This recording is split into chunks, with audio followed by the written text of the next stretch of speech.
অধ্যায় ৫ স্বপ্ন, রাস্তার স্বীকৃতি এবং এক নির্মম বাস্তবতা।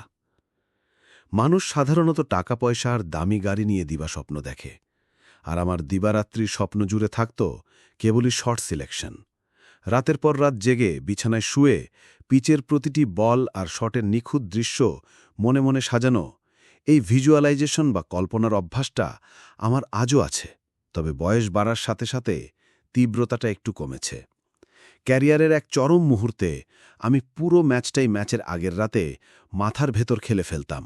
আজকাল অবশ্য তার ধারে কাছেও যেতে পারি না। সেই দিনগুলোতে ম্যাচের আগের রাতে চোখ বুজে আমি ভাবতাম আমার ওয়ার্ম আপ কেমন হবে, শরীরটা কেমন সাড়া দিচ্ছে, আমার বোলিং আর্মটা কতটা শক্তিশালী দেখাচ্ছে, কিভাবে আমি বলটা রিলিজ করছি, বলটা কিভাবে বাতাসে ভাসছে, পিচে ল্যান্ড করছে, স্কিট করে কিভাবে স্পিন করছে। ব্যাটিংয়ের ক্ষেত্রে আমি প্রতিটি শটের ভেতর দিয়ে যেতাম। কল্পনায় দেখতাম বোলার বল করার পর আমি কিভাবে সাফল করছি, পা দুটো কিভাবে নড়ছে, আর একটা দানবীয় শট খেলার পর আমার হাতের তালুটা কিভাবে কাঁপছে। মাথার ভেতর পুরো দিনটার চিত্রনাট্য চলত, একেবারে ফ্রেম বাই ফ্রেম, এক বলের পর আরেক বল। এইসব ঘোরের মাঝেই কত বন্ধু এলো আর গেল। ১৯৯২ সালের দিকে আমরা যখন গুলশান-ই ইকবাল ব্লক ১৩তে চলে এলাম, আমাদের পৃথিবীটাই বদলে গেল। আগের চেয়ে অনেক বেশি অভিজাত পাড়া। সেখানকার রাস্তাগুলো ছিল চওড়া, যাদের সাথে ক্রিকেট খেলতাম তারা বয়সে বড় এবং অভিজ্ঞ। আর ওখানকার টেপ বল ম্যাচগুলো ছিল আরও ধারালো, সত্যি বলতে অনেক বেশি কঠিন।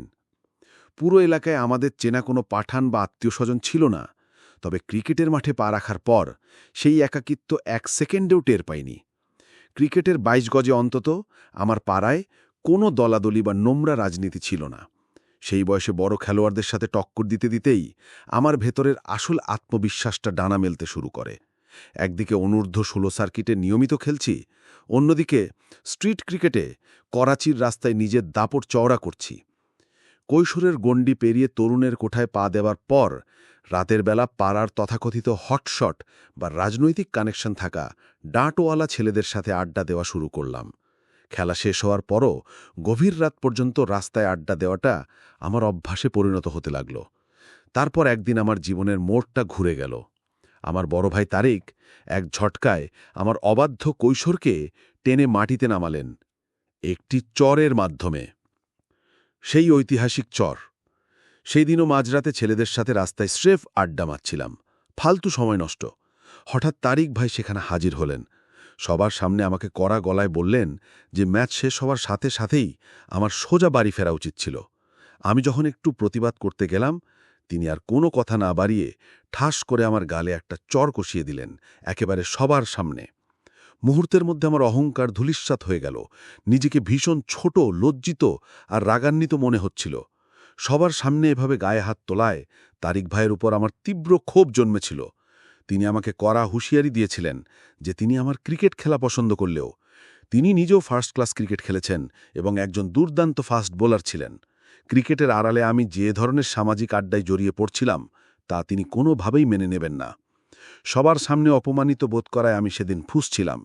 কিন্তু আজ এত বছর পর পেছন ফিরে তাকলে বুঝতে পারি সেদিন তারিক ভাই যা করেছিলেন তা কতটা জরুরি ছিল।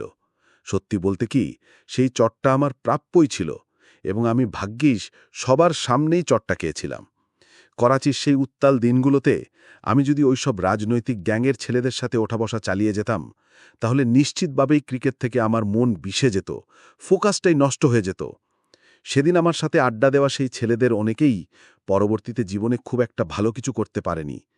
তরুণ বয়সের এটাই সবচেয়ে বড় ট্র্যাজেডি। ওই বয়সে আপনার মনে হবে আপনিই দুনিয়ার সবচেয়ে বুদ্ধিমান, আর বাকিরা কেউ কিচ্ছু বোঝে না। মনে হয় পুরো পৃথিবীটাই বুঝি আপনার বিরুদ্ধে যুদ্ধ ঘোষণা করেছে। কিন্তু জীবনের কঠিন পথ পেরিয়ে আমি বুঝেছি আমাদের গুরুজনেরা সবসময় জীবনের একটা বিগ পিকচার বা বৃহত্তর ক্যানভাস দেখতে পান, যা আমরার মতো আত্মকেন্দ্রিক আর আবেগে অন্ধ তরুণেরা দেখতে পাই না। তারিক ভাই সেই চটটা আসলে চর ছিল না, ওটা ছিল একটা ওয়েক আপ কল। ক্রিকেটার হিসেবে তারিক ভাই আমার কাছে ইমরান খানের মতোই কিংবদন্তি হতে পারতেন। আমার চোখে তারা অতটাই প্রতিভাবান ছিলেন।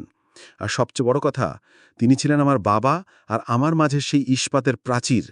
বাবার তীব্র আপত্তির মুখে তিনিই সবসময় আমার ক্রিকেটিং স্বপ্নকে আগলে রাখতেন। সেদিন যদি তিনি আমাকে আঘাত করে থাকেন, তাহলে তার পিছনে নিশ্চয়ই কোনো মহৎ কারণ ছিল।